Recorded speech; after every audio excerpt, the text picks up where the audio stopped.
Oke, Assalamualaikum warahmatullahi wabarakatuh.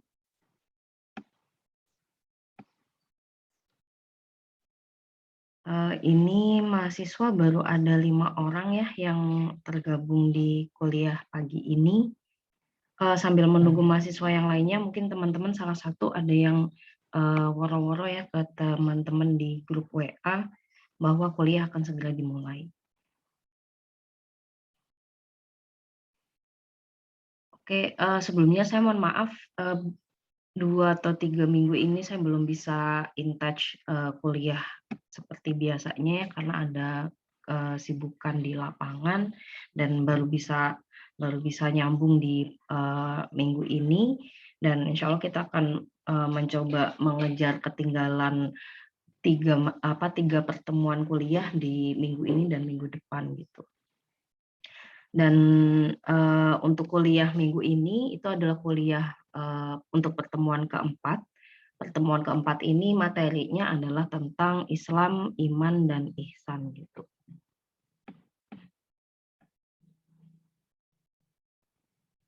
Mungkin minta tolong Mas Fian atau Mas Didi kasih tahu teman-teman ya, kuliahnya mau segera dimulai gitu.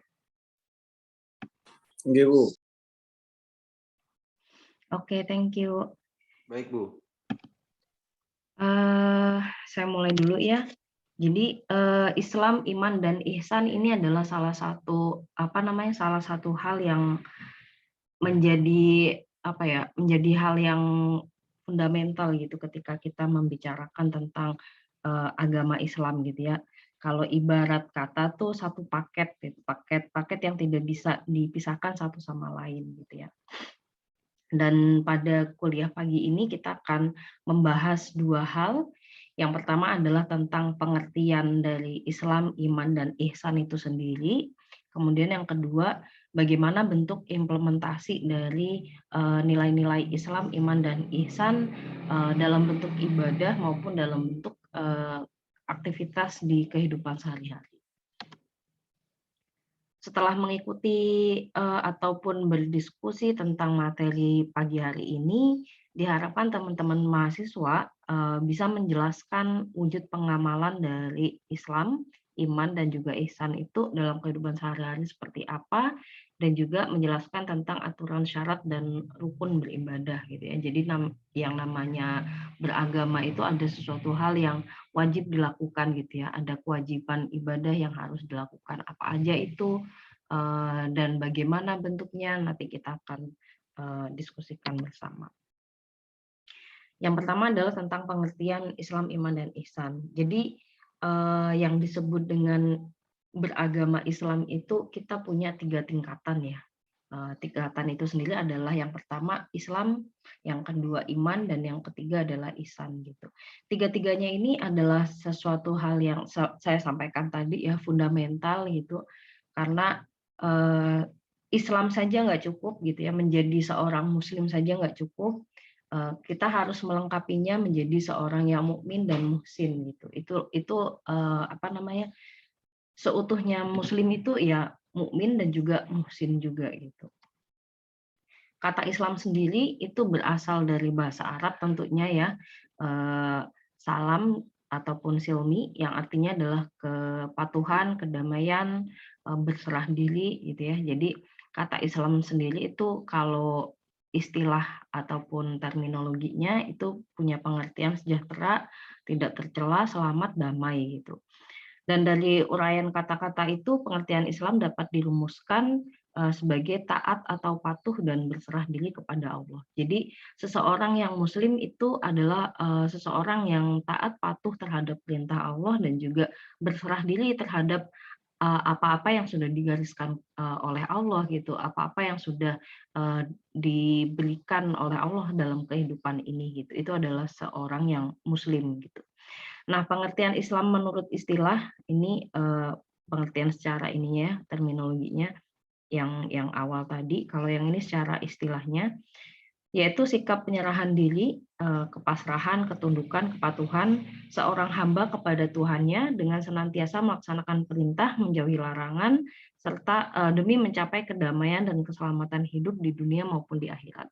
Nah, jadi namanya kita melakukan sesuatu pasti ada goals gitu ya, ada tujuan gitu. Sama pun dengan hidup gitu ya. Seperti halnya kita bekerja, tujuan bekerja itu apa gitu ya? Tujuannya ya bisa memenuhi kebutuhan hidup gitu ya, mendapatkan gaji gitu, mendapatkan uang, bisa memenuhi keperluan sehari-hari. Nah, tujuan dari belajar apa? Ya bisa mempelajari ataupun, apa namanya, mengetahui pengetahuan yang baru yang pada akhirnya bisa merubah mindset ataupun merubah tingkah laku atau merubah cara berpikir atau cara pandang kita setelah, belajar. Nah, itu adalah suatu tujuan gitu ya. Sama pun dengan hidup, kita pasti punya tujuan hidup itu gitu ya. Setelah hidup ada yang namanya fase kematian gitu ya. Setelah itu kita kemana gitu ya, kita ada di mana gitu. Nah, jadi setelah ada di alam dunia ini ada namanya alam barzah gitu ya, alam kubur. Nah, disitulah nanti kita akan mencicipi salah satunya, apa namanya, hasil panen kita gitu ya. Ibaratnya gini, di dunia itu adalah masa kita, bekerja bekerja keras gitu ya, mengumpulkan amalan, mengumpulkan segala sesuatu, mengumpulkan bekal untuk kehidupan kita nantinya di akhirat gitu. Dan alam barzah ini merupakan, pintu gerbang pertama kita mencicipi hasil kerja keras di dunia. Ketika semasa hidup, leha-leha gitu ya, santai-santai, santuy, waktunya sholat kadang-kadang gitu ya, kadang iya kadang enggak gitu ya, bolong-bolong, atau ada yang rajin gitu, selalu selalu, berjamaah gitu, sholat Jumatnya nggak pernah bolong. Nah, itu pastinya akan berbeda gitu ya, raportnya ataupun hasilnya nanti yang akan kita terima di alam barzah maupun di alam akhirat gitu. Dan itulah yang menjadi goals kita gitu. Kalau nggak ada goals, nggak ada tujuan seperti itu, kita hidup ya akan sembrono gitu ya. Hidup akan ya wis lah gitu. Hidup akan, eee, sak karepe dhewe kalau bahasa Jawa ya, semaunya sendiri gitu. Nggak ada sesuatu hal yang membuat kita, bersemangat untuk melakukan hal yang lebih baik dalam hidup gitu. Jadi memiliki tujuan, terutama untuk kehidupan yang lebih baik di akhirat nanti, itu menjadi salah satu motivasi kita melakukan kebaikan, melakukan segala hal, ibadah gitu ya, itu menjadi motivasi. Nah, di sini, Islam itu sebagai agama adalah apa yang disebut dengan rukun Islam gitu ya.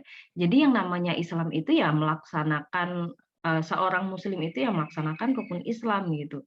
Rukun Islam itu adalah amalan-amalan yang lahiriah gitu ya, amalan yang bisa dilihat kasat mata, bisa disaksikan oleh orang lain gitu ya. Contohnya adalah bukan contohnya ya, rukun Islam itu ada 5 gitu ya, mulai dari, membaca syahadat, 2 kalimat syahadat, kemudian sholat, puasa, zakat, dan haji jika mampu. Nah, ini adalah ibadah-ibadah yang orang lain bisa melihat itu gitu ya. Seperti syahadat pasti ada saksinya gitu ya, kemudian sholat bersama keluarga atau bersama teman kerja dan lain-lainnya gitu, atau sendirian, orang melihat kita sholat gitu ya. Itu adalah amalan-amalan yang terlihat gitu. Dan, ketika seseorang itu sudah bisa melaksanakan kelima rukun Islam ini atau haji itu adalah, ini ya, ketika kita mampu karena untuk melaksanakan haji itu bukan hanya butuh, apa namanya, bukan hanya butuh tenaga yang kuat, tapi juga pendanaan yang kuat gitu ya. Jadi haji itu jika mampu ya, tapi artinya adalah, eee, kita harus punya keinginan ataupun, cita-cita untuk melaksanakan haji gitu ya. Jangan sampai, ya wis lah karena haji ini opsional ataupun sesuatu yang jika mampu karena saya merasa nggak mampu, nggak usah. Nah, seperti itu jangan gitu ya. Seperti apapun, kondisi kita harus tetap punya itikad gitu ya, punya cita-cita bahwa suatu saat, saya ingin, melaksanakan ataupun menunaikan ibadah haji gitu ya. Karena itu ketika kita sudah bisa melaksanakan ibadah haji, ya berarti kita bisa menyempurnakan rukun Islam kita. Nah, jadi ketika seseorang sudah bisa melaksanakan kelima amalan ini, syahadat, sholat, zakat, puasa, haji, nah kita akan disebut sebagai seorang muslim yang sempurna. Nah, itu tadi tentang Islam gitu ya. Kemudian iman. Nah, iman itu adalah sesuatu hal yang mencakup, amalan-amalan batin gitu ya. Artinya adalah kalau Islam tadi, amalan rukun Islam tadi itu bisa dilihat oleh orang lain gitu ya. Eee, Orang bisa mengatakan belum sholat, ataupun belum zakat, ataupun nggak puasa, itu bisa terlihat gitu ya. Sesuatu hal yang, bisa disaksikan. Tetapi iman itu adalah hal yang hanya bisa diketahui oleh diri sendiri dan Allah Subhanahu wa taala gitu ya. Karena suatu keimanan ini, sesuatu hal yang tidak nampak gitu ya. Kita nggak bisa menyebutkan, "Oh, si A ini bukan orang yang beriman, oh si B ini orang yang beriman." Kita nggak bisa memberikan cap seperti itu gitu ya. Karena hanya Allah lah yang bisa hanya Allah lah yang bisa melihat ataupun mengetahui derajat keimanan seseorang, apakah dia beriman atau enggak, ataukah imannya tipis ataukah tebal gitu ya, itu adalah, hanya Allah semata itu ya. Belum tentu orang yang terlihat sangat khusyuk dalam ibadah, belum tentu dia benar-benar punya tingkat keimanan yang tinggi gitu ya. Bisa jadi dia beribadah karena contohnya, rajin sholat banget karena, oh, di situ ada calon mertuanya tuh di situ gitu ya, yang jadi takmir masjidnya. Nah, bisa jadi seperti itu ya. Karena kita balik lagi, iman itu adalah ibadah batin gitu ya, yang hanya kita dan Allah yang tahu gitu. Apakah kita benar-benar sholat karena memang itu adalah perintah Allah, ataukah kita memang benar-benar berpuasa karena kewajiban yang harus kita lakukan, ataukah kita melakukannya karena ada seseorang ataupun ada sesuatu yang ingin kita capai selain, untuk mencapai ridho Allah gitu ya. Jadi, iman ini sesuatu hal yang tidak terlihat, sesuatu hal yang hanya bisa di-judge oleh, eee, kita sendiri dan Allah Subhanahu wa taala gitu. Dan di sini saya rasa teman-teman juga, sudah cukup familiar ya dengan istilah rukun iman ya. Jadi rukun iman itu ada 6. eee, Kalau di materi sebelumnya, iman itu adalah suatu kepercayaan yang diyakini dalam hati, kemudian diucapkan secara lisan dan diamalkan gitu berupa tindak nyatanya dalam suatu bentuk ibadah ataupun amalan gitu ya. Dan rukun iman ini ada 6, baik itu iman ataupun percaya kepada Allah, kepada malaikat-malaikat Allah, kepada kitab-kitabnya, kepada, para rasul, iman kepada hari kiamat, dan juga iman kepada qada dan qadar gitu ya. Jadi, eee, ketika kita keenam-enamnya ini adalah sesuatu hal yang harus kita imani, wajib diimani gitu ya. Bukan, tidak bisa kita hanya mengimani 3 ataupun 5 di antara 6, tidak bisa gitu. Keenam-enamnya wajib kita imani. Artinya adalah, seperti halnya rukun Islam tadi ya, walaupun walaupun hari kiamat itu sesuatu hal yang belum pernah kita rasakan gitu ya, belum pernah kita tahu, kita hanya mendengar dari kajian-kajian gitu ya, dari, Al-Qur'an, kemudian dari, sunnah gitu ya. Kita belum pernah sama sekali mengalaminya gitu. Kiamat itu kan ada 2, kiamat kecil dan kiamat besar gitu ya. Kiamat kecil itu adalah kematian itu sendiri, kiamat besar ya hari akhir tadi ya, kiamat kiamat yang kubro gitu ya. Kiamat yang hancurnya seluruh alam dan lain-lain gitu. Nah, itu kan sesuatu hal yang belum kita alami ya, baik yang kematian maupun kiamat besar gitu. Tapi ya itu tadi, karena adanya sisi, kepercayaan absolut kita terhadap, Islam gitu ya, terhadap ada keimanan kita kepada, apa-apa yang telah Allah wahyukan dalam Al-Qur'an, ya itu sesuatu hal yang wajib kita imani gitu, walaupun secara rasionalitas, "Apa iya ya?" Gitu. Tapi kita melihat gitu ya, minimal kematian itu adalah sesuatu hal yang kita lihat sehari-hari gitu ya, sesuatu hal yang kita tahu gitu. Artinya adalah, eee, hari kiamat itu adalah suatu hal yang pasti datang. Nah, keimanan ini merupakan sesuatu yang lebih khusus dibandingkan keislaman ya. Jadi, tingkatannya levelnya ada di atas Islam gitu ya. Jadi, orang muslim, orang mukmin, baru muhsin gitu ya. Jadi seseorang yang mukmin itu sudah pasti muslim, tapi tidak semua muslim pasti seorang mukmin gitu ya. Jadi artinya adalah bisa jadi seseorang itu ya membaca syahadat gitu ya, dia sudah masuk Islam gitu, tapi belum tentu keimanannya dia termasuk seseorang yang beriman gitu ya. Karena ini tadi iman itu adalah sesuatu hal yang 6 hal ini bisa dilaksanakan, dibenarkan secara batin, diucapkan lisan dan juga diamalkan gitu. Jadi keimanan adalah tingkatan kedua dari lebih tinggi daripada Islam. Kata iman itu berasal dari bahasa Arab ya, mengandung arti percaya, tunduk, tentram dan tenang gitu.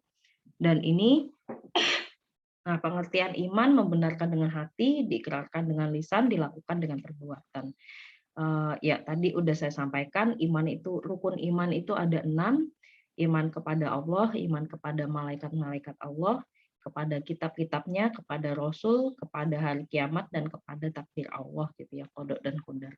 Nah di sini saya rasa juga teman-teman sudah ini ya sudah cukup banyak gitu ya dari SD gitu kita udah belajar banyak di TPQ ataupun di tempat apa namanya tempat pengajian gitu ya, malaikat-malaikat Allah gitu ya. Paling dekat dengan kita adalah malaikat yang ada di kanan kiri kita gitu ya, yang setiap hari mencatat gerak-gerik kita gitu ya. Sekecil apapun hal yang kita lakukan tidak luput dengan catatan di si malaikat ini gitu ya. Ada yang mencatat amal baik dan juga mencatat amal jelek gitu. Dan di sini ini sebagai bentuk apa ya? Sebagai bentuk warning gitu ya kepada kita bahwa bahkan sebenarnya walaupun tanpa catatan para malaikat ini, Allah pun sudah tahu gitu ya, Allah pun sudah merekod gitu ya, seperti apa yang kita lakukan di kehidupan kita. Seperti yang saya sampaikan tadi, bahwa keimanan itu sesuatu hal yang hanya kita dan Allah ketahui gitu ya. Malaikat ini mungkin hanya mencatat, oh ya si A sholat bareng apa berjamaah gitu ya 5 waktu gitu ya. Tapi hanya Allah lah yang bisa mengetahui gitu ya. Oh ternyata si A ini sebenarnya oke, catatan dari malaikat Raqib Atid gitu ya. Dari malaikat Raqib dia oh ya dia rajin gitu ya sholat 5 waktu di musola A atau di masjid A gitu ya. Itu catatan dari malaikat Raqib gitu ya. Tapi catatan dari Allah adalah catatan tambahannya karena Anda calon mertua, bukan karena mencari ridho Allah Subhanahu wa taala. Nah, itu adalah sesuatu hal yang hanya Allah ketahui gitu ya, hanya Allah dan juga kita sendiri yang mengetahui hal-hal tersebut gitu. Tapi at least ketika kita tahu bahwa di kanan kiri kita itu ada yang mencatat gitu ya, secara lahiriah malaikat itu akan mencatat semua amalan itu dan kita kita jadi termotivasi gitu ya, melakukan sesuatu itu nggak hanya secara lahirnya doang gitu, tapi secara batinnya pun memang benar-benar diniatkan untuk mencari ridho Allah, untuk mencari surganya gitu. Nah, kemudian iman kepada kitab-kitab gitu ya.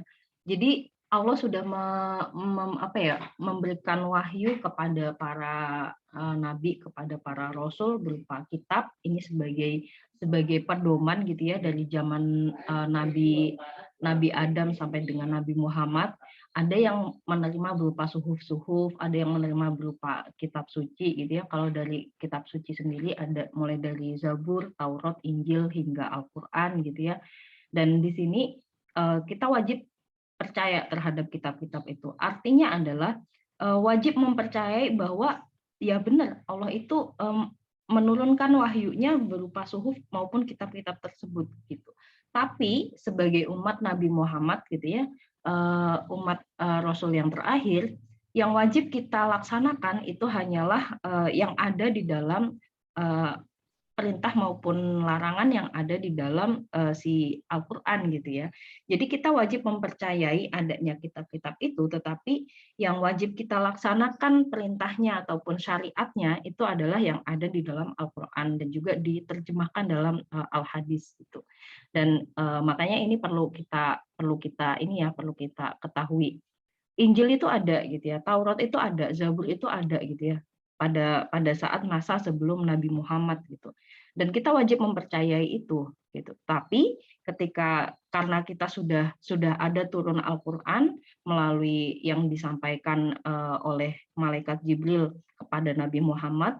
Nah, ini yang wajib kita laksanakan adalah syariat-syariat yang ada di dalam Al-Qur'an tersebut gitu.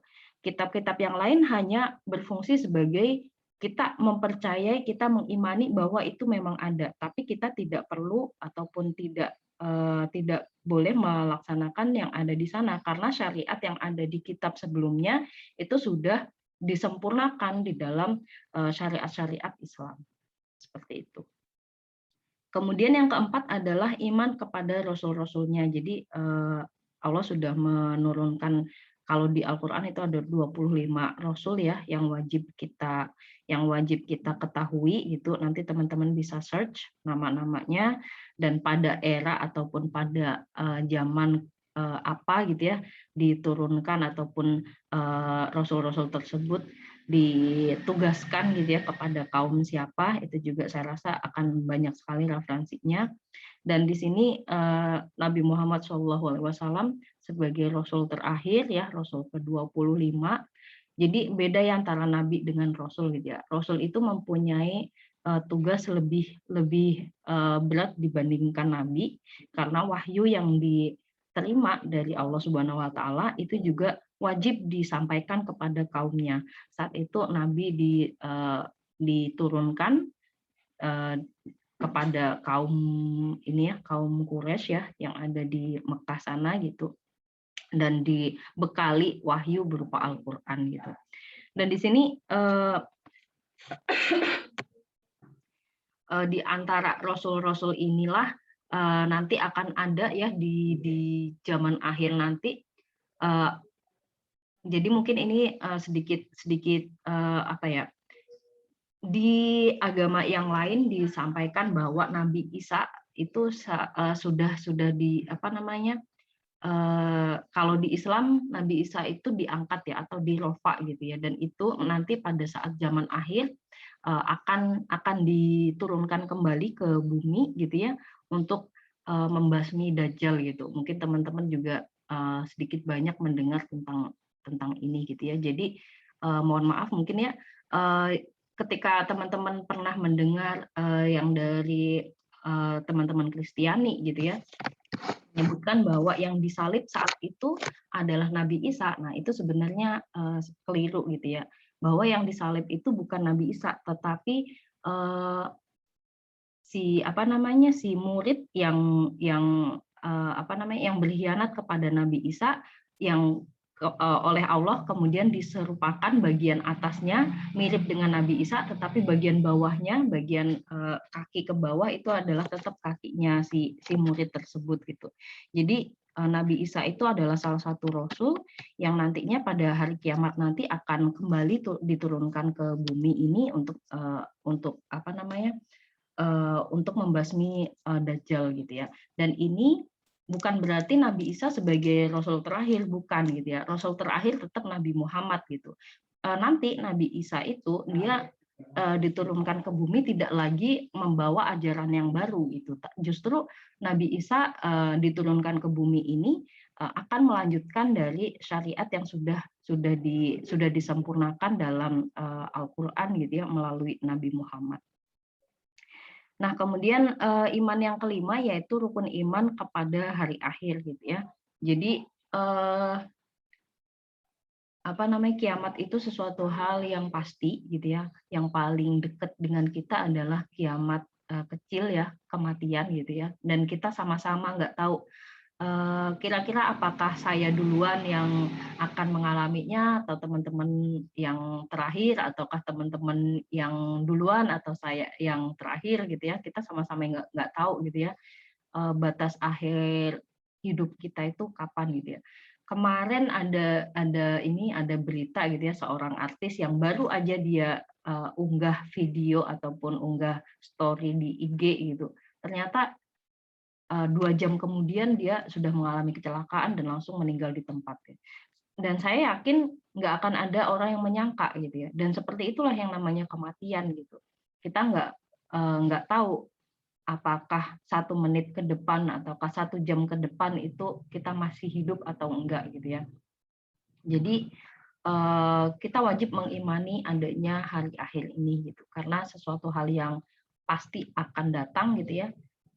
Jadi dunia itu adalah sesuatu hal yang pasti ditinggalkan dan akhirat itu adalah sesuatu hal yang pasti akan kita datangi gitu. Jadi ibaratnya ya jangan terlampau terlena dengan kehidupan dunia gitu, karena ini adalah sesuatu hal yang pasti kita tinggalkan. Misalkan contohnya adalah kita sudah benar-benar bekerja keras gitu ya, sampai banting tulang pagi sampai malam gitu ya, sampai nggak sempet sarapan mungkin, sampai nggak sempet sholat duha mungkin ya, atau nggak sempet sholat apa namanya, sholat Jumat gitu ya, saking sibuknya pekerjaan gitu. Tapi jangan lupa gitu, harta kekayaan kita nantinya adalah harta kekayaan yang akan diwariskan gitu ya. Istri atau suami kita adalah seseorang yang pasti akan kita tinggalkan gitu. Dan kita nggak tahu itu berapa lama sih waktu yang kita punya gitu. Dan di sini kita harus memahami sama-sama gitu ya. Oh ya, berarti dunia ini adalah sesuatu hal yang pasti ditinggalkan, pasti diwariskan kepada keluarga, kepada anak, kepada istri, kepada suami. Dan ya, ketika kita mencari kehidupan untuk dunia, ya secukupnya saja gitu ya. Bekal di dunia itu secukupnya. Kalau butuh untuk beli mobil cukup, beli rumah cukup. Kayak gitu juga sih sebenarnya gitu ya. Intinya adalah ketika kita sudah merasa cukup ya untuk makan sehari-hari cukup gitu, untuk untuk infak sudah ada gitu ya, untuk biaya sekolah juga sudah cukup. Saya rasa nggak perlulah sampai yang menumpuk-numpuk harta gitu ya, karena balik lagi harta itu sesuatu hal yang tidak akan kita bawa ke lubang kubur gitu. Oke, next-nya adalah rukun iman yang keenam, yaitu rukun iman iman kepada qada dan qadar gitu. Jadi qada qadar itu ketetapan dan takdir Allah gitu ya. Jadi Allah itu sebenarnya sudah menetapkan kita itu hidup di dunia ini akan lahir di keluarga mana gitu ya. Eh, kita akan kita sudah digariskan nantinya kita akan eh, sukses atau enggak gitu. Apakah kita akan kuliah di Unipar apa enggak, itu sebagai bagian dari takdir Allah gitu ya.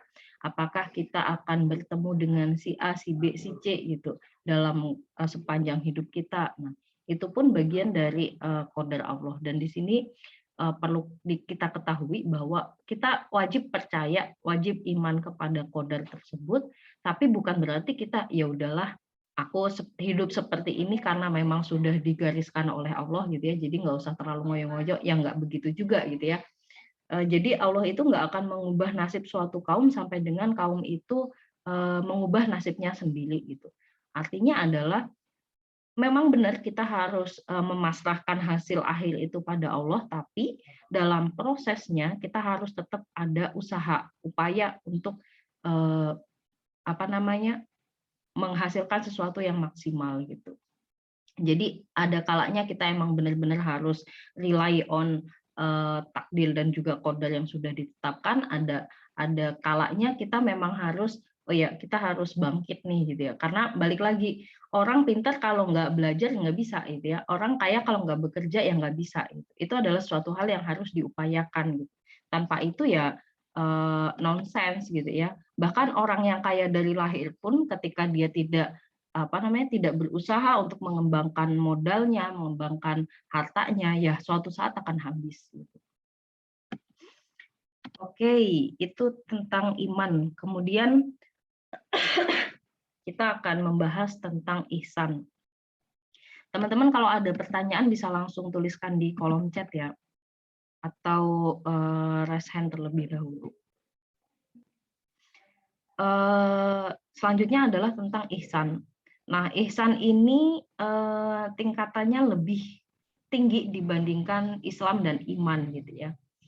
Jadi seseorang yang ihsan itu dia beribadah seolah-olah dia mampu melihat bahwa ataupun mampu mengetahui gitu bahwa Allah itu sebenarnya melihat gitu ya ibadah kita itu, merasa diperhatikan semua gerak-geriknya oleh Allah gitu ya.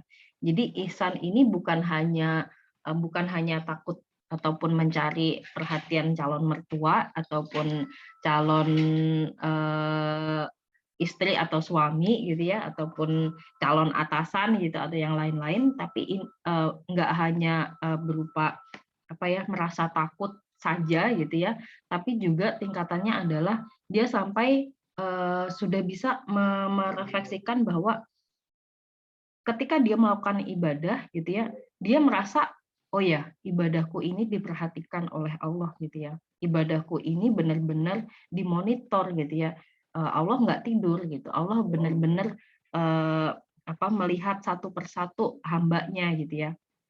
Benar-benar mengetahui bahwa apa yang aku lakukan ini benar-benar karena Allah apa enggak gitu. Nah, ihsan itu seperti itu tingkatannya gitu. Jadi ihsan ini merupakan tingkatan tertinggi bagi seorang muslim karena melibatkan perkara lahir dan batin gitu. Jadi kalau yang Islam tadi itu adalah sesuatu hal yang ibadah-ibadah lahiriah, kalau iman itu adalah ibadah-ibadah yang batiniah gitu ya.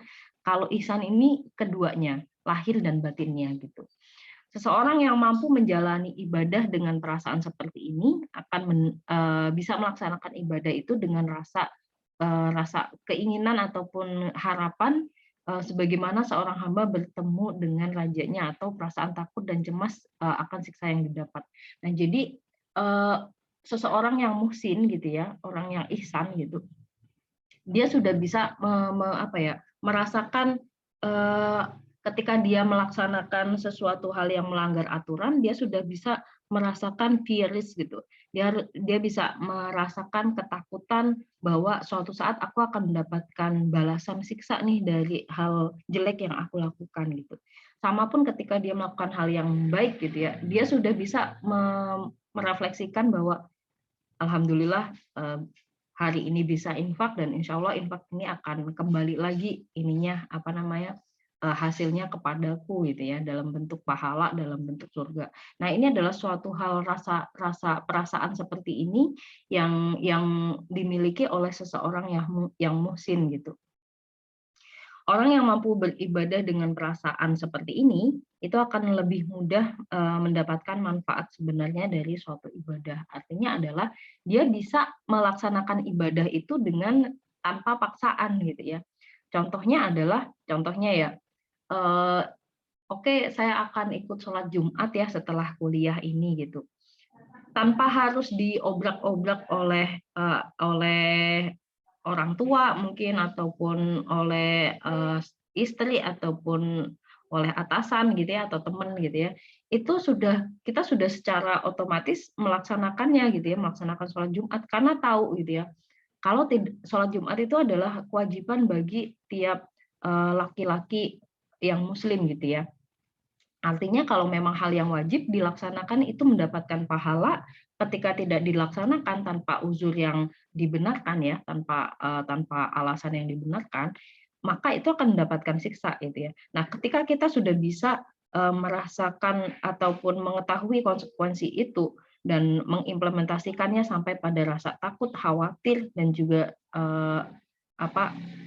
motivasi lainnya gitu ya, itu artinya adalah kita sudah bisa mencapai pada level ihsan ini gitu. Nah, derajat muhsin ini hanya dapat dicapai jika seseorang telah menjadi muslim dan mukmin terlebih dahulu. Nah, jadi seseorang nggak mungkin tiba-tiba menjadi ihsan gitu ya. Jadi seorang muhsin itu pasti seseorang yang muslim dan yang mukmin gitu ya. Jadi rukun Islam dan rukun imannya pasti dilaksanakan terlebih dahulu sebelum mencapai level muhsin ini. Oke. Kata ihsan itu berasal dari bahasa Arab, ya. Artinya adalah perbuatan baik. Nah, kalau para ulama itu menggolongkan ihsan itu menjadi 4. Yang pertama adalah ihsan kepada Allah. Nah, ihsan kepada Allah ini artinya ya ketika kita melaksanakan hak-hak yang harus dilaksanakan kepada Allah. Contohnya adalah beribadah gitu ya. Ibadah kepada Allah itu sebenarnya bukan kebutuhan Allah, tapi kebutuhan kita sendiri gitu ya. Artinya adalah ketika kita tidak melaksanakan ibadah tersebut, maka ada konsekuensi yang harus kita tanggung gitu ya. Ketika kita melaksanakan ibadah tersebut, ada suatu reward ataupun suatu pahala yang kita dapatkan dari hal ibadah yang kita lakukan. Nah, pada dasarnya ini adalah kebutuhan kita manusia gitu ya sebagai hamba Allah, bukan kebutuhan Allah. Artinya adalah Allah itu nggak butuh dengan ibadahnya hambanya gitu ya. Tetapi hambanya membutuhkan ibadah tersebut untuk selamat di kehidupan dunia dan akhirat gitu. Artinya adalah jangan sampai kita berpikiran toh Allah sudah kaya gitu ya. Artinya kalau saya nggak infak pun nggak masalah gitu ya. Ya memang benar, tetapi infak itu sebenarnya bukan kebutuhan Allah, tapi kebutuhan kita sendiri gitu. Nah, kemudian selain ihsan kepada Allah, yang kedua adalah ihsan kepada diri sendiri gitu ya. Artinya adalah kita kita diwajibkan untuk merawat diri sendiri ya, merawat secara fisik, merawat secara rohani gitu ya. Secara fisik ya kita wajib memberikan apa namanya, memberikan makan yang bergizi gitu ya, wajib apa namanya, dandan gitu ya supaya terlihat rapi, supaya terlihat cantik, ganteng gitu, supaya supaya teman-teman ataupun tetangga itu ngelihatnya enak gitu ya. Selain itu juga secara rohani, kebutuhan-kebutuhan seperti belajar, kebutuhan seperti sekolah, kuliah gitu ya, terus pengajian, itu adalah kebutuhan kita dalam rangka berbuat baik kepada diri sendiri gitu ya. Tanpa adanya itu kita sebagai manusia tidak akan berkembang gitu. Kita sebagai manusia akan stuck di satu titik gitu. Jadi artinya kita perlu melakukan perbuatan baik juga untuk diri sendiri. Nah, yang ketiga adalah ihsan kepada sesama manusia. Ini saya rasa juga sudah cukup familiar ya buat teman-teman. Kita diciptakan manusia itu sebagai makhluk sosial, makhluk yang nggak bisa hidup sendirian gitu. Kita pas diciptakan untuk membutuhkan manusia yang lain gitu. Bisa dibayangkan kalau di film itu ada film ketika seseorang terdampar di suatu pulau gitu ya sendirian, nggak ada teman sama sekali bertahun-tahun, itu seperti apa gitu ya. Nah, jadi manusia itu memang diciptakan membutuhkan orang lain gitu. At least ketika kita masih kecil gitu ya, kita baru lahir, kita sudah membutuhkan orang tua kita membutuhkan ibu gitu ya untuk merawat, untuk membesarkan kita sampai dengan sekarang gitu. Saat ini kita belajar ya membutuhkan guru, membutuhkan dosen untuk mengajari materi-materi gitu ya. Kita membutuhkan teman untuk berdiskusi, untuk mengerjakan tugas kelompok gitu ya. Kita membutuhkan apa namanya staf administrasi gitu ya, tenaga kependidikan untuk mengurus semua berkas-berkas kuliah kita gitu ya. Nah, jadi manusia itu nggak akan lepas dengan kebutuhan dengan manusia yang lain gitu. Seintrovert apapun seseorang pasti dia tetap membutuhkan orang lain untuk berbicara, untuk berkomunikasi, untuk melakukan segala hal di kehidupannya. Nah, oleh karena itu berbuat baik kepada sesama manusia itu hal yang eh, sama seperti ihsan kepada Allah tadi ya, itu adalah sesuatu hal yang sebenarnya merupakan kebutuhan kita sendiri. Ketika kita tidak bisa menempatkan diri dengan baik di lingkungan sosial, itu akan merugikan diri kita sendiri karena kita masih membutuhkan mereka gitu di kehidupan kita gitu. Sebagai contoh kecil, contohnya adalah kita kan nggak mungkin ya bisa membuat laptop sendiri gitu ya, mulai dari perintilan apa namanya spare part hingga hingga softwarenya gitu. Nah ini kita masih membutuhkan adanya keahlian dari manusia yang lain gitu. Nah oleh karena itu wajib kita berbuat baik kepada tetangga ya, kepada keluarga, kepada teman, kepada saudara dan lain-lain gitu. Karena ketika kita bisa berbuat baik kepada mereka, pantulannya itu ada pada diri kita sendiri. Sebenarnya berbuat baik kepada orang lain itu sama dengan berbuat baik untuk diri sendiri gitu. Karena ketika orang lain sudah merasakan manfaat ataupun merasakan bahwa oh ya dia adalah orang yang baik gitu ya, pada akhirnya itu akan menguntungkan diri kita juga. Nah, kemudian yang keempat adalah berbuat baik kepada sesama makhluk. Nah, manusia ini kan hidup nggak cuman manusia saja gitu ya di bumi gitu. Ada hewan, ada tumbuhan gitu. Di sini kita agak hidup sendirian. Nah, kalau teman-teman di sini ada di prodi teknik lingkungan gitu ya, saya rasa ini menjadi salah satu hal yang cukup krusial juga gitu ya, bahwa kita pun wajib berbuat baik ataupun melindungi ekosistem lingkungan kita gitu ya. Kita hidup di lingkungan yang ditopang oleh lingkungan biotik abiotik yang memiliki apa ya, resource ataupun memiliki batas-batas jumlah sumber daya gitu ya. Artinya adalah sumber daya itu pada waktunya akan habis gitu ya. Kita sebagai manusia sudah di-set-up sebagai makhluk yang memiliki akal pikiran gitu ya. Kita sudah di-set-up untuk bisa mengelola sumber daya itu dengan sebaik-baiknya gitu. Nah, ini bagian dari ihsan kita kepada sesama makhluk gitu ya. Kita melakukan pengelolaan sampah, pengelolaan limbah cair gitu ya, ataupun jenis pengelolaan yang lain gitu ya, pengelolaan udara ataupun jenis pengelolaan yang lain, itu sebenarnya bagian dari bentuk kita melakukan ihsan kepada sesama makhluk gitu ya. Karena ketika lingkungan sehat, hewan, tumbuhan itu juga bisa hidup dengan sehat gitu. Seperti itu. Nah, ini ada salah satu dalil dari hadis riwayat Muslim ya, bahwa uh, yang dimaksud dari ihsan itu sendiri ya, dari semua penjelasan di atas bahwa ihsan itu memiliki rukun. Ketika kita beribadah kepada Allah, maka beribadahlah seakan-akan kita bisa melihat Allah gitu ya, seakan-akan Allah itu melihat kita gitu.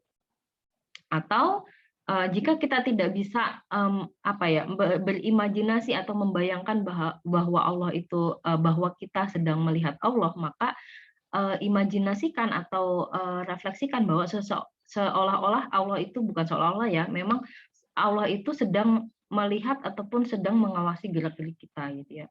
Jadi ya itu tadi, kalau kita tidak bisa melihat seolah-olah di depan kita ini sedang ada Allah gitu ya, ada Allah di depan kita sedang mengawasi, maka ketahuilah bahwa dimanapun kita berada, Allah itu benar-benar melihat tiap gerak-gerik kecil kita itu.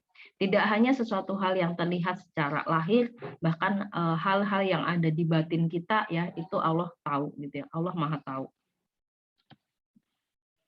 Oke, kita masuk ke bagian yang kedua ya. Tadi kita udah ulik-ulik tentang pengertian Islam, iman dan juga ihsan. Nah, sekarang kita akan berdiskusi tentang bagaimana sih implementasinya gitu ya dalam bentuk ibadah gitu. Nah, secara teori iman, Islam dan ihsan itu bisa dibedakan gitu ya, dalam artian Islam itu artinya ini, iman itu artinya ini, ihsan itu artinya ini gitu ya. Itu pengertian secara teori gitu ya. Tapi ketika kita berbicara tentang praktek, pada dasarnya Islam, iman dan ihsan ini adalah paket gitu ya. Satu paket yang nggak bisa dipisahkan gitu. Artinya ya ketika kita melakukan sesuatu, kita pasti ketika kita contoh kecilnya adalah ketika kita sholat gitu ya, itu artinya kita sudah melaksanakan salah satu rukun Islam gitu. Dan kita melaksanakan sholat, contohnya adalah karena percaya bahwa itu ada di dalam di dalam Al-Quran gitu ya, sebagai bagian dari kewajiban kita kepada Allah gitu. Nah itu berarti sudah merefleksikan rukun iman gitu. Kemudian kita melaksanakan sholat dengan percaya bahwa Allah itu melihat gitu ya, mengetahui bahwa kita sholat karena keinginan untuk mendapatkan ridho Allah. Nah, itu sudah melaksanakan yang namanya bentuk ihsan. Nah, artinya adalah Islam, iman dan ihsan ini secara praktek itu sesuatu hal yang tidak bisa dipisah-pisahkan. Oke, untuk kesimpulannya ya, jadi walaupun ada definisi yang terpisah-pisah antara Islam, iman dan ihsan, tapi secara praktek tadi yang disampaikan bahwa ketiganya ini adalah suatu hal yang dilaksanakan secara bersamaan gitu, tidak terpisah-pisah seperti definisi tadi. Iman itu menyangkut aspek keyakinan dalam hati, yaitu kepercayaan atau keyakinan. Sedangkan Islam itu mencakup aspek secara lahir gitu ya, ibadah-ibadah yang kita lakukan secara lahir.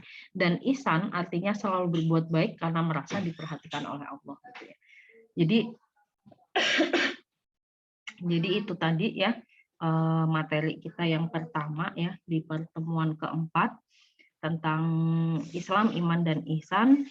Di sini teman-teman bisa bisa mencoba satu kuis yang saya bikin di sini. Saya rasa sebenarnya ini kuisnya cukup mendasar ya gitu, tapi untuk pemula itu ini bisa menjadi benchmark apakah teman-teman sudah memahami materi hari ini atau enggak gitu ya. Teman-teman bisa mencoba si kuis ini secara ini di rumah masing-masing gitu ya. Sebenarnya bukan PR ya, tapi lebih kepada teman-teman sudah paham nggak sih dengan materi hari ini atau enggak gitu. Jadi lebih kepada evaluasi diri gitu ya. Saya nggak perlu melihat nilainya teman-teman di materi di kuis ini gitu. Ini cukup menjadi refleksi teman-teman saja. Apakah teman-teman sudah memahami materi hari ini atau enggak? Oke, itu tadi untuk materi kita di pertemuan keempat. Sebelum kita break untuk pertemuan kelima, mungkin ada pertanyaan, silahkan.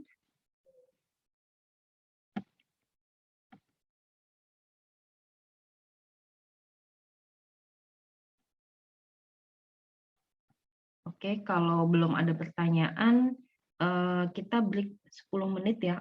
Jam 10 nanti kita lanjut lagi untuk pertemuan kelima. Assalamualaikum warahmatullahi wabarakatuh.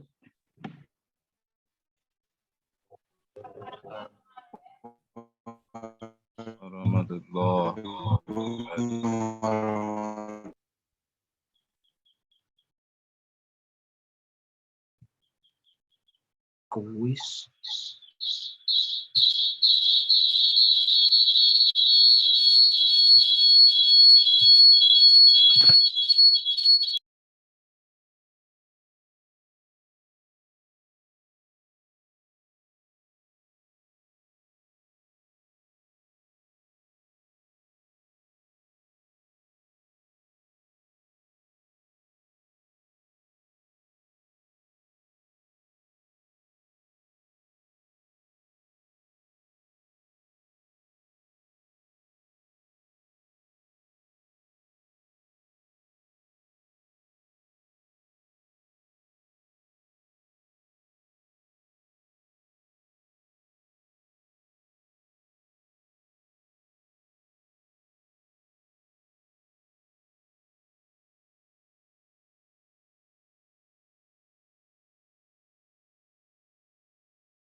Oke, kita lanjut lagi ya untuk pertemuan kelima.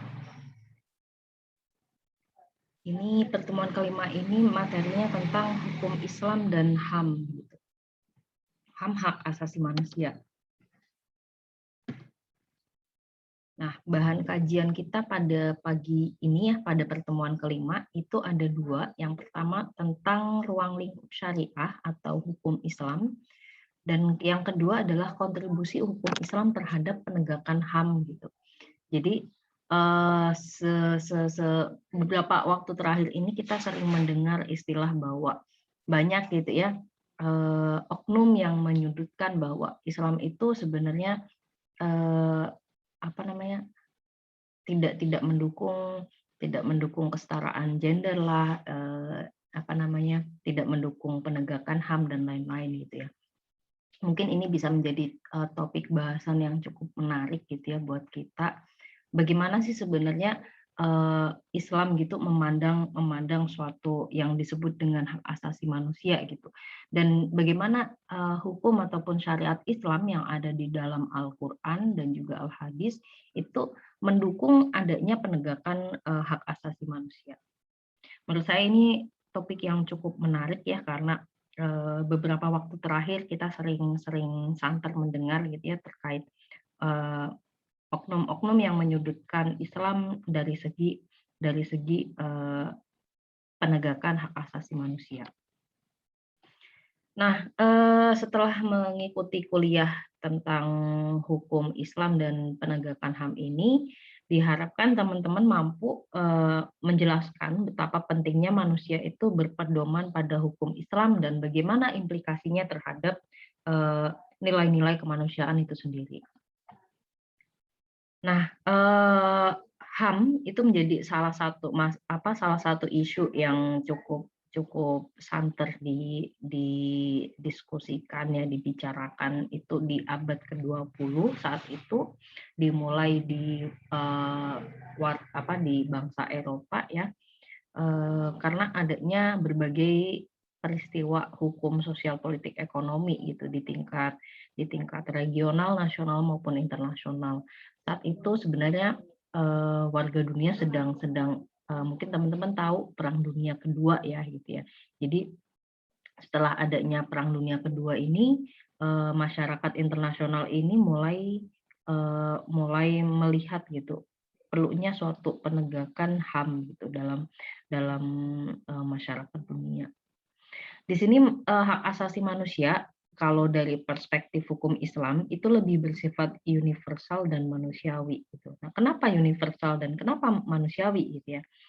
Dan prinsip-prinsip dasar penegakan HAM kalau dari perspektif hukum Islam itu baru terwujud apabila pembentukan perumusan regulasi di bidang hukum oleh aparat penegak hukum di Indonesia itu mengacu kepada hukum Islam. Artinya adalah bukan berarti kita harus seperti yang sebagian dari organisasi menyebutkan bahwa Indonesia harus sistem khilafah dan lain-lain, bukan seperti itu ya. Artinya adalah hukum-hukum dalam Islam itu sangat sangat terbuka untuk diadopsi gitu ya dalam dalam hukum norma norma yang ada di negara Indonesia gitu. Dalam artian adalah hukum-hukum yang ada di dalam Islam itu sebenarnya adalah hukum-hukum yang sudah Allah berikan, Allah ciptakan dengan ada suatu manfaat di baliknya gitu. Dan itu seperti yang disampaikan, hak asasi manusia itu sebenarnya salah satu hal yang sangat ditunjang dalam hukum syariat Islam. Nah, agama Islam sendiri sebenarnya sudah melegalkan tentang HAM ini, terutama dalam surat Al-Hujurat ayat 13 gitu ya, bahwa setiap manusia itu wajib menghormati harkat dan martabat dari manusia yang lain gitu. Karena apa? Karena di mata Allah semua manusia itu sama gitu. Yang membedakan hanyalah tingkat ketakwaannya gitu, derajat keimanannya gitu. Jadi ini yang disebut universal tadi ya. Kalau kita membicarakan tentang hukum HAM secara hukum normatif suatu negara ya, bisa jadi negara yang satu dengan negara yang lain itu berbeda gitu. Nah, sementara kalau dalam agama Islam itu sifatnya universal, tidak melihat ada di negara Indonesia kah, atau ada di negara Eropa, ada di negara Belanda dan lain-lain gitu ya. Karena Islam itu multidimensional gitu ya. Dia tidak hukum HAM yang yang diterapkan dalam Islam itu tidak melihat batasan administratif suatu negara itu, sehingga Islam itu hukum perspektif hukum untuk hak asasi manusia itu sifatnya lebih universal. Nah, HAM itu sendiri apa sih gitu ya? Kalau dari segi serapan kata ya, HAM itu dari bahasa Prancis atau bahasa Inggris human rights gitu. Jadi kalau dari asli terjemahannya itu adalah hak-hak asasi. Kalau berdasarkan Profesor Skelton, hak asasi manusia itu berasal dari istilah mense. Nah, ini saya kurang bisa ini ya melafalkan ininya karena ini dari bahasa Belanda. Mensenrechten ini adalah artinya secara harfiah hak asasi manusia. Itu adalah hak yang diperoleh seseorang ketika ia dilahirkan sebagai manusia. Jadi ini adalah hak dasar yang pasti terbawa ketika seseorang itu lahir ke dunia gitu. Dia dilahirkan sebagai manusia, otomatis akan mendapatkan hak asasi tersebut. Nah, ini adalah hak asasi manusia. Kemudian ada yang kedua adalah definisi Grundrechten. Itu adalah hak dasar. Itu hak dasar yang diperoleh seseorang ketika ia menjadi warga negara dari suatu negara. Sumbernya adalah dari negara dan sifatnya domestik. Nah, ini jadi hak asasi itu dibagi menjadi dua, yaitu adalah hak asasi yang dia bawa ataupun seseorang bawa karena dia terlahir di dunia ya, otomatis dia mendapatkan hak-hak tersebut gitu ya. Dan yang kedua adalah hak yang dia peroleh karena dia lahir di suatu negara ataupun di suatu tempat tertentu, sehingga hak-haknya itu diatur oleh kepala negara ataupun kepala pemerintahan. Nah, konsep hak asasi manusia ini punya dua pengertian dasar. Yang pertama adalah hak-hak yang tidak bisa dipisahkan dan dicabut. Itu adalah hak manusia karena ia adalah seorang manusia. Kemudian yang kedua adalah hak menurut hukum yang dibuat sesuai proses pembentukan hukum dari masyarakat itu sendiri gitu ya, baik masyarakat nasional maupun internasional. Nah, dasar dari hak-hak ini itu sebenarnya berdasarkan kesepakatan ya, persetujuan antara orang yang diperintah, artinya adalah warga sipil, dan juga hak-hak itu tidak hanya tata tertib tapi juga merupakan hak dasar manusia. Nah, kalau kita membicarakan tentang ini ya, tentang hak asasi manusia itu ada dua konteks ya, ataupun dua konsep gitu yang menurut saya cukup berbeda gitu ya. Yang pertama adalah konsep dari bangsa Barat gitu ya, Eropa, kemudian Amerika dan lain-lain gitu. Nah, menurut mereka HAM itu dimulai sejak lahirnya Piagam Magna Carta pada tahun 1215 di Inggris gitu. Di sini pada saat itu dulu ya di Eropa itu ataupun di dunia barat mereka itu sistemnya kerajaan absolut gitu ya. Kerajaan absolut itu artinya adalah pemerintahan ataupun raja ya yang berkuasa pada saat itu dia memiliki kekuasaan yang paling tinggi dan tidak ada yang namanya salah bagi seorang raja gitu ataupun seorang presiden gitu ya. Jadi pada saat itu kekuasaan absolut dengan adanya Piagam Magna Carta ini dia dirobohkan gitu ya. Jadi nggak boleh lagi nih ada yang namanya kekuasaan absolut gitu ya. Artinya adalah raja ataupun pemimpin suatu pemerintahan ketika ia menciptakan suatu hukum, maka ia harus ikut terikat dalam hukum tersebut gitu ya. Jika dia tidak melaksanakan ya berarti dia pun harus dihukum gitu. Nah, dulunya kalau kekuasaan absolut ketika dia membuat suatu hukum ya sah-sah aja ketika si raja ataupun si pemimpin itu melanggar hukum tersebut gitu. Tapi ketika setelah adanya Piagam Magna Carta pada tahun 1215 ini kekuasaan itu tidak lagi absolut, artinya adalah ada suatu bentuk pertanggungjawaban ketika ada seorang pemimpin yang melanggar aturan dari suatu suatu kerajaan ataupun suatu pemerintahan gitu. Nah, kalau di era abad ke ini ya, setelah Perang Dunia Kedua, pada tanggal 10 Desember 1948 itu ditetapkan oleh PBB melalui deklarasi tentang hak asasi manusia gitu. Dan di sini deklarasi ini dirancang untuk melindungi kebebasan individu di depan kekuasaan raja, kaum feodal maupun negara yang dominan gitu ya. Dalam artian adalah begini, ketika kita tidak melakukan pada saat itu ya, ketika tidak ada deklarasi hak asasi manusia gitu ya, orang yang kuat itu bisa menindas orang yang lemah gitu ya. Bahkan bisa bisa pada tahap perbudakan dan lain-lain. Itu disahkan sebelum adanya deklarasi tentang hak asasi manusia gitu. Nah, setelah adanya deklarasi ini praktek-praktek yang ada di negara barat seperti ini akhirnya dihilangkan gitu.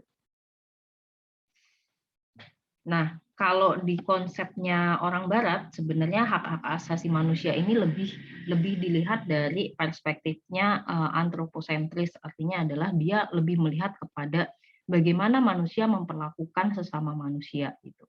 Jadi lebih kepada hubungan antara manusia dengan manusia yang lain. Nah, kemudian kita lihat bagaimana sih sebenarnya seberapa berbeda sih konteks ataupun konsep HAM dalam Islam dengan negara Barat gitu ya. Untuk di Islam gitu ya, hak asasi manusia itu mengacu kepada pernyataan bahwa manusia sendiri itu diciptakan oleh Allah itu sebagai khalifah di bumi gitu ya, sebagai pengelola bumi untuk bisa dikembangkan gitu untuk kehidupan manusia itu sendiri gitu ya. Jadi pada hakikatnya hak asasi manusia itu melekat pada kodrat manusia yang dimiliki oleh setiap manusia itu sendiri dimanapun dan kapanpun ia berada gitu ya. Jadi nggak ada yang namanya istilahnya terbatas oleh sebagai warga negara Indonesia, nggak ada gitu ya. Karena sebagai khalifah bumi itu ya berarti artinya semuanya gitu ya, nggak ada batasan negara gitu ya. Selama selama tempat itu masih ada di bumi ya berarti kita punya andil gitu ya sebagai khalifah gitu ya, sebagai pengelola di situ. Bagaimana kita bisa mengelola dalam artian bumi dengan lebih baik gitu ya, bagaimana kita bisa tadi ya kalau istilahnya ihsan tadi ya, berbuat baik kepada sesama. Nah, itu tidak ada batasan secara wilayah, tidak ada batasan secara waktu gitu ya. Nggak ada aturan yang mengikat hal-hal seperti itu gitu ya, aturan negara ataupun aturan wilayah. Nah, HAM ini sebenarnya udah dibahas dalam Al-Qur'an jauh sebelum masyarakat barat itu mulai memikirkan tentang hak asasi manusia gitu ya. Kok bisa gitu ya? Karena HAM ini sebenarnya sudah tercantum dalam Al-Qur'an gitu ya, dan Al-Qur'an ini sudah ada bahkan sebelum manusia sendiri diciptakan gitu ya. Jadi, Al-Qur'an sendiri sebenarnya sudah ada di Lauhul Mahfuz sana gitu ya, dan diturunkan pada saat masanya Nabi Muhammad SAW, diturunkan sebagai wahyu gitu. Nah, jadi jauh sebelum masyarakat barat memperbincangkan ataupun eee, eee, wira-wiri gitu ya tentang isu-isu HAM, ini sudah banyak diulik gitu ya di dalam Al-Qur'an gitu.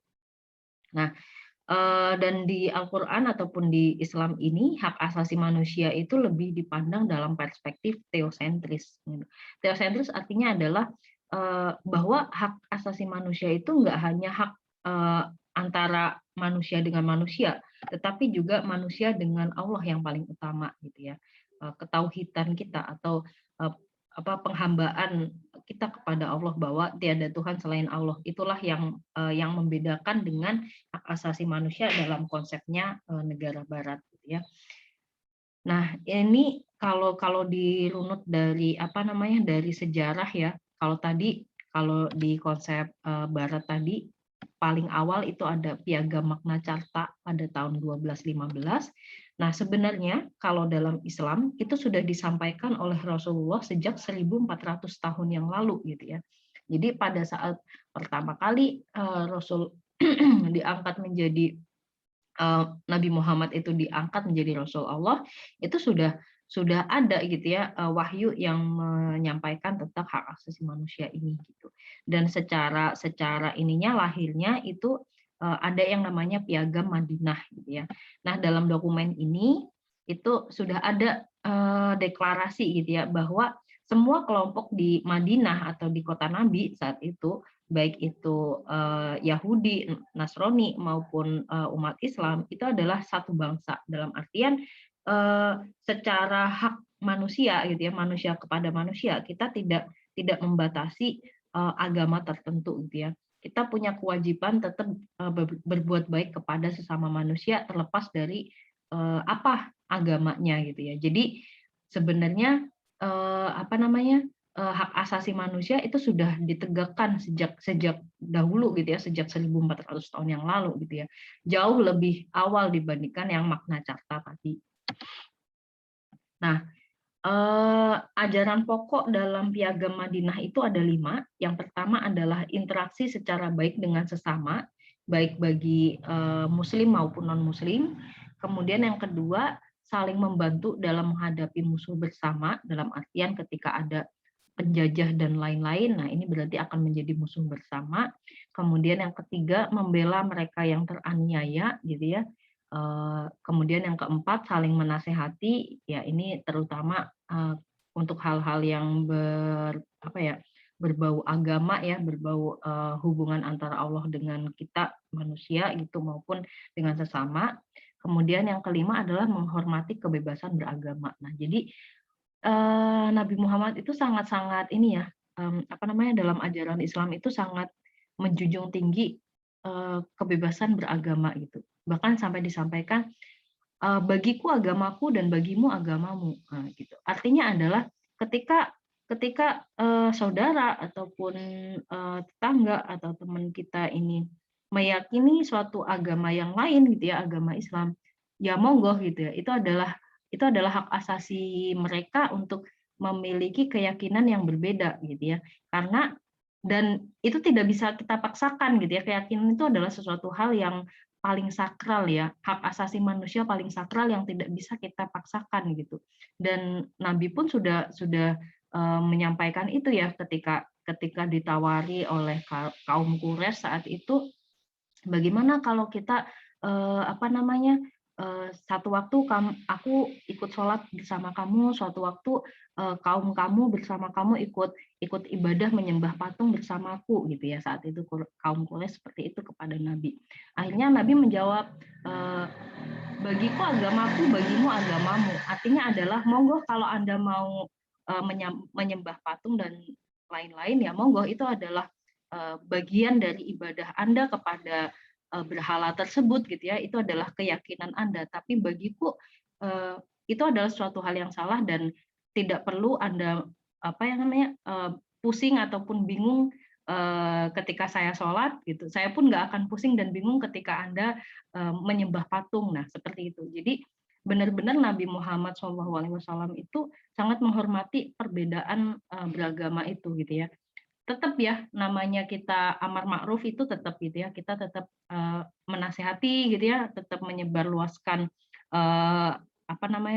tentang akidah Islam gitu ya, yang benar seperti apa, kita tetap berdakwah. Tapi ketika seseorang sudah memiliki keyakinan yang berbeda, maka oke gitu, kita menghormati keyakinan tersebut. Nah ini Piagam Madinah ini menjadi landasan bagi kehidupan bernegara untuk masyarakat yang majemuk di Madinah saat itu gitu ya. Jadi saat itu Madinah terdiri dari berbagai macam suku, tadi ada berbagai macam agama dan keyakinan juga ya pada saat zamannya Nabi itu. Dan dengan adanya Piagam Madinah ini mereka ya dengan berbagai suku, dengan berbagai agama itu bisa hidup berdampingan dengan aman gitu. Oke, bahasan yang pertama yaitu tentang ruang lingkup syariat atau hukum Islam. Nah, di sini kita perlu tahu ya bahwa kebebasan individu itu adalah hal yang sakral ya tadi saya bilang, hal yang suci gitu dalam batas-batas etis yang ditetapkan oleh syariat. Dalam artian adalah seperti ini. Eee, yang namanya hak itu, haknya manusia itu terbentur oleh haknya manusia yang lain gitu ya. Artinya adalah kita memang punya kebebasan, melakukan apapun, tapi, ada suatu batasan-batasan etis yang tidak bisa kita lewati gitu ya. Dan batasan etis ini yang diatur dalam syariat ataupun dalam, hukum Islam gitu. Dan ya kalau di apa namanya, contohnya seperti ini. Kita sah-sah saja ya ngomong ataupun berbicara dengan lantang gitu ya atau dengan suara yang tinggi. Tapi ketika itu mengganggu tetangga kita ataupun mengganggu orang lain, itu akan menjadi sesuatu hal yang melanggar haknya orang lain tersebut gitu ya. Jadi artinya adalah kebebasan kita itu dibatasi oleh kebebasan orang lain. Dan ini batas-batas kebebasan itulah yang ditetapkan oleh syariat gitu. Hal yang paling ditekankan dalam syariat itu adalah sanksi proses konsep hak hukum terhadap jaminan kehidupan kebebasan, harta, dan martabat manusia. Artinya adalah ketika kita melakukan sesuatu hal yang eh, di luar batas syariat yang ditetapkan, itu ada suatu konsekuensi gitu ya, konsekuensi hukum yang harus kita terima gitu. Mungkin sebagai contoh adalah seperti ini, zina itu sesuatu hal yang dilarang gitu ya. Kalau berdasarkan konsep hukum Islam, ketika seseorang berzina, ketika itu perjaka dan perawan gitu ya, belum pernah menikah maksudnya, mereka melakukan zina, maka hukumannya adalah cambuk 100 kali dan dipisahkan selama 1 tahun gitu ya, keduanya gitu, nggak boleh ketemu ataupun kontak dan lain-lain gitu ya. Ketika keduanya suatu saat ternyata masih ada rasa dan ingin bersama, maka itu harus dinikahkan gitu. Nah, itu adalah contoh dari hukum Islam itu. Nah, kalau zinanya itu adalah seseorang yang sudah pernah menikah atau sedang dalam pernikahan gitu ya, selingkuh dan sebagainya. Nah, itu berarti sanksinya berbeda gitu ya. Sanksinya berupa hukum rajam gitu ya. Harus dipukul dengan batu sampai dengan meninggal. Nah, itu adalah bentuk hukum dari syariat Islam. Seperti itu. Nah, kenapa perlu perlu hukum seperti ini? Ketika seseorang tidak ataupun manusia itu tidak diberikan batas-batas etis seperti ini, maka yang namanya norma ataupun norma sosial ataupun norma-norma agama itu akan dilanggar begitu aja gitu ya. Jadi ini merupakan sanksi hukum ini merupakan suatu hal yang sebenarnya sangat dibutuhkan manusia gitu ya. Ketika tidak ada sanksi hukum yang jelas dan dilaksanakan dengan tegas gitu, manusia itu cenderung akan teledor dan sembrono gitu ya. Jadi seperti tadi ya aku sampaikan tentang hukum zina gitu. Di Indonesia tidak bisa melaksanakan hukum Islam seperti itu, tidak bisa melaksanakan hukum cambuk maupun hukum rajam ya, karena memang konsepnya konsep bernegara kita menggunakan Pancasila, menggunakan Undang-Undang Dasar. Gitu. Nah, dan di sini akan menjadi constraint kita gitu ya. Secara agama itu harus dilaksanakan gitu ya, tapi secara aturan bernegara itu tidak bisa dilaksanakan gitu. Artinya adalah ini menjadi batasan kita. Oh, berarti harus ada sesuatu hal yang kita lakukan sebelum terjadinya perbuatan asusila tersebut gitu ya. Artinya contohnya adalah oh yang membuat seseorang berzina itu karena contohnya main medsos terlalu sering gitu ya dengan lawan jenis yang apa namanya yang disengaja gitu mengarahkan ke arah situ. Nah, artinya adalah kita sebagai individu sudah mulai mengurangi aktivitas-aktivitas yang seperti itu gitu. Karena apa? Ketika kita sampai melakukan sesuatu hal yang melanggar aturan, nah jadi ketika kita melanggar aturan itu salah satu cara bertobatnya itu adalah dengan melaksanakan hukuman gitu ya. Tapi ketika hukuman itu tidak bisa kita laksanakan, nah bagaimana gitu ya? Artinya adalah kita jangan sampai melakukan hal-hal yang mengarah kepada yang melanggar hukum tersebut gitu ya. Jadi sanksi itu sebenarnya sangat-sangat diperlukan supaya manusia itu tidak melaksanakan hal yang serupa gitu ya, tidak mengulangi hal yang sama gitu. Nah, semua hak seperti ini itu adalah hak martabat hidup Nah, jadi hak-hak untuk apa namanya, hak yang dimaksud di hak tentang kebebasan dalam kehidupan itu mencakup hak dalam martabat hidup, hak memilih agama, hak memilih pekerjaan, hak memperoleh upah gitu ya, upah yang tinggi, hak pemberian upah sebelum keringat seseorang kering. Nah, ini sebenarnya contoh-contoh hak yang disebutkan di dalam Al-Qur'an dan juga Sunnah ya. Dan juga hak terhadap harta milik pribadi, hak jaminan sosial, hak memperoleh kebutuhan dasar seperti makan, pakaian, dan tempat tinggal, dan semuanya ini dijamin oleh syariah Islam. Nah, ini apa namanya masing-masing ya. Jadi tadi saya sebutkan ada hak atas hidup dan menghargai hidup manusia gitu ya.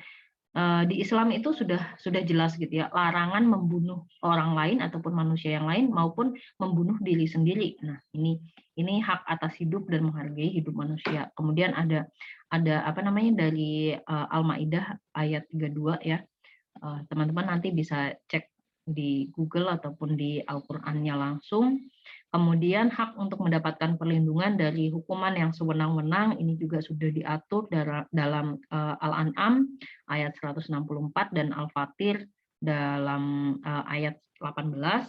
Kemudian hak atas keamanan dan kemerdekaan pribadi itu juga sudah ada An-Nisa ayat 58 dan surat Hujurat ayat 6. Kemudian hak atas kebebasan beragama, memilih keyakinan berdasarkan hati nurani. Nah, ini luar biasa sekali ya, bahkan bahkan Islam pun memberikan kebebasan berkeyakinan tersebut gitu ya. Tadi yang saya sampaikan, walaupun kita sebagai muslim wajib gitu ya melakukan amar ma'ruf gitu ya, mengingatkan kepada saudara, kepada teman, kepada keluarga kita gitu. Tapi keputusan akhirnya itu menjadi kebebasan tiap individu gitu ya, apakah dia mau ikut memilih beragama Islam atau tidak. Nah, kemudian hak atas persamaan hak kewajiban di hadapan hukum, hak atas kebebasan berserikat dalam Islam gitu ya. Jadi kita berkumpul membuat suatu organisasi itu pun sebenarnya sudah dicantumkan ya dalam Islam bahwa itu menjadi hak manusia. Kemudian hak mendapatkan kebutuhan dasar hidup dan hak mendapatkan pendidikan. Nah, terus yang kedua adalah seperti apa sih sebenarnya kontribusi hukum Islam terhadap penegakan hak asasi manusia gitu ya. Jadi Islam itu sebenarnya agama yang komprehensif gitu. Artinya adalah dia sudah mencakup segala urusan yang bersifat ilahiyah gitu ya.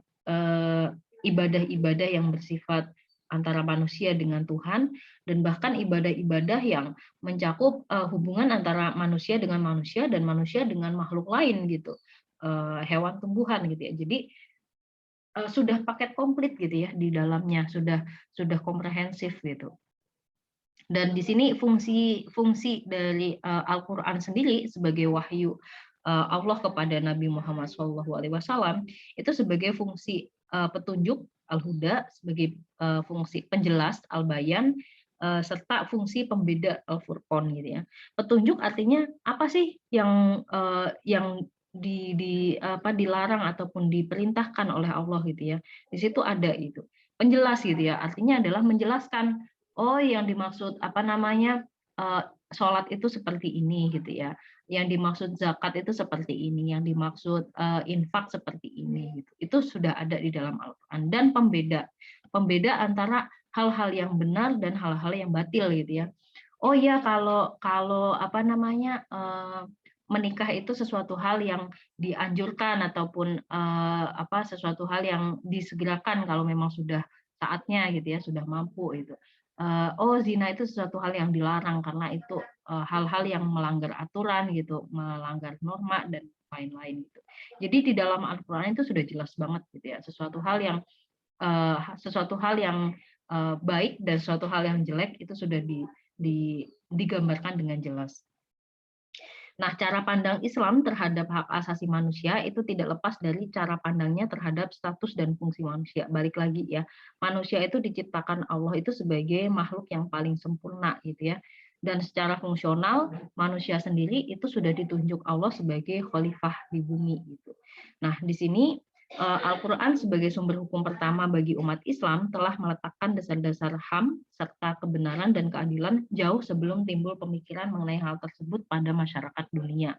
Nah, artinya adalah seperti yang di awal tadi ya, bahkan sebelum masyarakat Barat itu memperbincangkan tentang hak asasi manusia, Al-Quran itu sudah ada gitu ya, syariat-syariat tentang tentang hak asasi manusia itu sudah ada di dalamnya. Nah, di sini dari tentang Al-Quran yang menunjang ataupun memperkuat adanya hak asasi manusia itu sudah tertuang dalam Al-Isra ayat 70 dan juga Al-An'am ayat 165. Teman-teman mungkin bisa cek lebih dalam ya melalui tafsir Al-Qur'annya.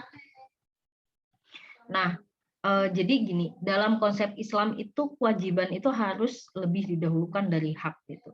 Kenapa seperti itu? Gitu. Jadi ketika kita sudah melakukan suatu kewajiban, hak itu akan datang dengan sendirinya gitu. Hak itu akan mengikuti gitu, mengikuti setelah kewajiban itu terlaksana gitu. Jadi kalau ibarat kata ya, kalau diibaratkan ya sebelum Anda meminta hak Anda gaji misalkan ya kerja dulu gitu ya, kerja dulu gitu ya. Misalkan kalau nggak mungkin minta gaji dulu terus kerjanya belakangan gitu ya, pasti melakukan kewajibannya dulu, kerja dulu baru gajinya keluar. Sama pun seperti ini gitu ya. Dalam konsep Islam baik itu untuk dalam hal penegakan HAM dan juga syariat yang lain, kewajiban itu harus dilaksanakan terlebih dahulu, barulah hak-haknya akan keluar gitu. Nah, pada garis besarnya, hak dalam ajaran Islam itu ada dua, yaitu adalah hak manusia kepada Allah yang disebut hukukullah, gitu ya. Kemudian hak kepada manusia atau hukukun nas, gitu. Hak kepada Allah artinya adalah kewajiban kepada Allah melalui ritual ibadah dan haknya mendapatkan rahmat dari Allah. Gitu ya. Jadi artinya adalah kita punya kewajiban beribadah, gitu ya. Dan Allah punya dan kita ketika sudah beribadah, contohnya sholat ataupun zakat, puasa, haji, gitu ya, kita akan dapatkan haknya. Haknya berupa apa? Pahala, gitu ya. Itu adalah hak kita. Pahala itu baru akan keluar setelah kita melaksanakan kewajiban. Gitu. Kemudian hak kepada manusia itu sebenarnya tidak jauh beda sih dengan yang saya sampaikan sebelumnya, gitu ya. Ini lebih kepada aspek-aspek kita bersosial, gitu ya, aspek-aspek kita dari segi moralitas dan asusila dan lain-lain gitu. Nah, ini mungkin bahasan yang terakhir ya tentang penegakan HAM di Indonesia gitu. Indonesia ini diberkahi dengan berbagai suku, dengan berbagai bahasa, berbagai bangsa gitu ya. Jadi sangat bermacam-macam gitu ya suku bangsa yang ada di Indonesia gitu. Dan di sini untuk penerapan dan implementasi HAM itu dikomandoi ataupun dikoordinir oleh Komnas HAM, Komisi Nasional Hak Asasi Manusia, yang punya orientasi untuk melindungi individu dan masyarakat dalam menjalankan kehidupan sehari-hari serta menjamin hak persamaan dan keadilan antar sesama. Nah, jadi sebenarnya gini, antara Islam kemudian Badan Dunia ya, masyarakat internasional bahkan masyarakat yang ada di Indonesia, itu penegakan HAM itu sudah dilaksanakan secara linear ya, senada gitu, seirama gitu ya. Mereka sama-sama punya tujuan untuk mewujudkan keadilan ataupun keadilan secara sosial maupun kesetaraan hidup gitu ya.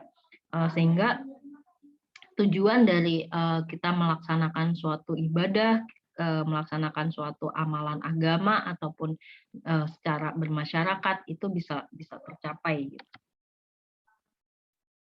Nah, ini beberapa aturan yang ada di Indonesia ya, mulai dari Undang-Undang Dasar sampai dengan Undang-Undang Nomor 14 tahun 70, Undang-Undang Nomor 8 tahun 81 dan lain-lain.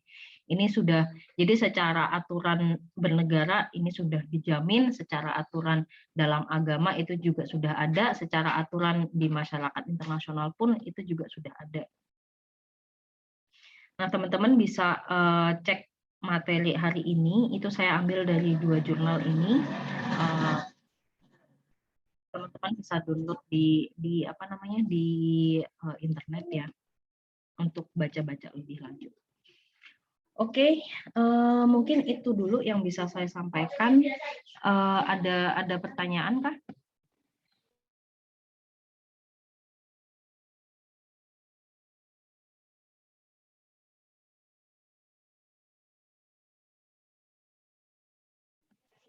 Oke, kalau nggak ada pertanyaan, mungkin saya tutup ya pertemuan kita pada minggu ini. Kita akan ketemu Jumat minggu depan ya, masih dengan skema yang sama. Jadi 1 minggu ke depan juga akan ada pertemuan ke-6 dan ke-7 pertemuan ke-6 dan ke-7 sekaligus karena mengganti ini ya jam yang kemarin belum bisa ikut kuliah gitu. Oke, itu dulu yang bisa saya sampaikan.